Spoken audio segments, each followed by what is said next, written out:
नमस्कार दोस्तों, मैं रंजना तिवारी आज आप सबके बीच में एक बहुत प्यारा, बहुत ही सुंदर शिव भजन लेकर आई हूँ। बहुत ही प्यारा भजन है।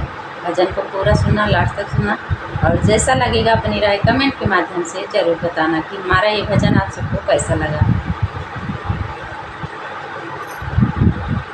बसौ मोरा नगरी है भोला बाबा, बसौ मोरा नगरी है भोला बाबा, हे भोला बाबा, हे भोला बाबा, बसौ मोरा नगरी है भोला बाबा, बसौ मोरा नगरी है भोला बाबा।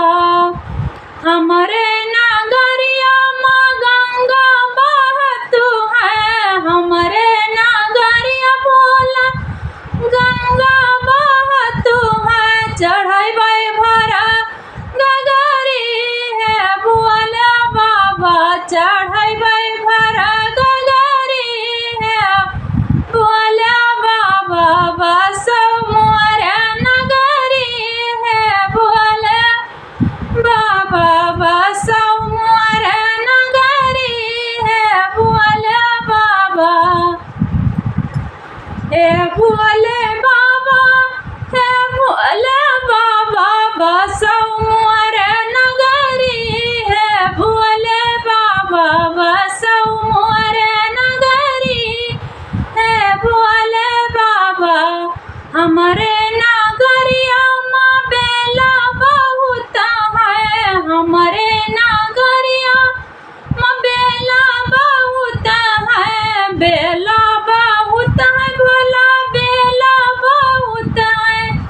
चढ़ाई बेला पतरी है भोला बाबा, चढ़ाई बेला पतरी है भोले बाबा। बसौ मोरा नगरी है भोले बाबा, बसौ मोरा नगरी है भोले बाबा।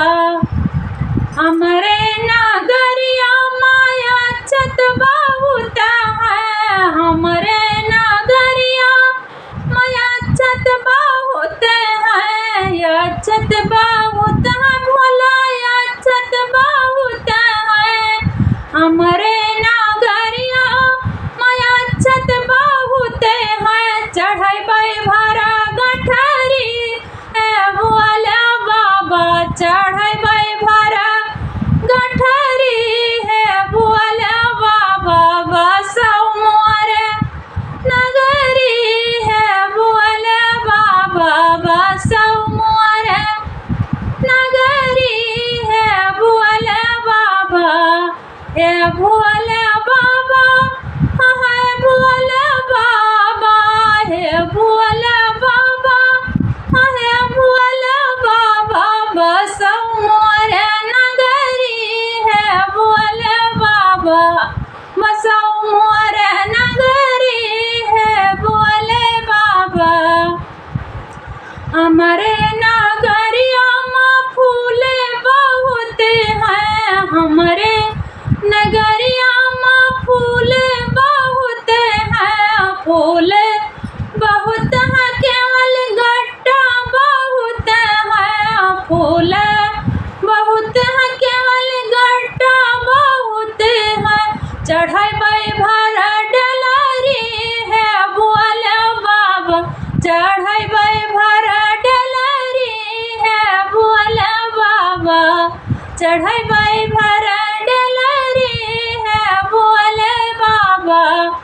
बसौ मोरा नगरी है भोले बाबा, बसौ मोरा नगरी है भोले बाबा।